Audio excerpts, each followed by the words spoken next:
اینٹ کا جواب پتھر۔ امام ابو حنیفہ رحمۃ اللہ علیہ فرماتے ہیں کہ ایک مرتبہ بیابان میں مجھے پانی کی بڑی ضرورت لاحق ہوئی۔ میرے پاس ایک اعرابی آیا۔ اس کے پاس پانی کا ایک مشکیزہ تھا۔ میں نے اس سے پانی مانگا۔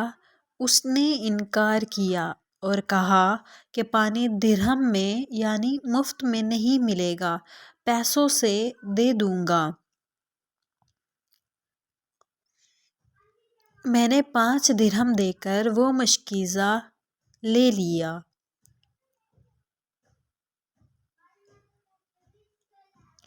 پھر میں نے کہا، اے اعرابی، ستو کی طرف کچھ رغبت ہے، یعنی ستو کھانا پسند کرو گے؟ اعرابی نے کہا، لاؤ۔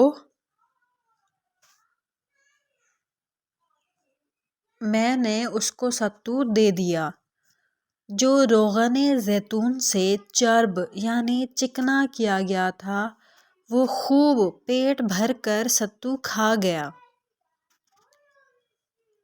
جب اس کو پیاس لگی تو اس نے کہا کہ ایک پیالہ پانی دے دیجیے۔ میں نے کہا یعنی ابو حنیفہ نے کہا، ایک پیالہ پانی 5 درہم میں ملے گا، اس سے کم نہیں کیا جائے گا۔ اس کو سخت ضرورت تھی اس ہیلے سے، یعنی اسے پیاس لگی تھی اور پانی پینے کی سخت ضرورت تھی۔ میں نے اس سے اپنے 500 درہم واپس لے لیے اور پانی بھی میرے پاس رہ گیا۔ Thank you for watching.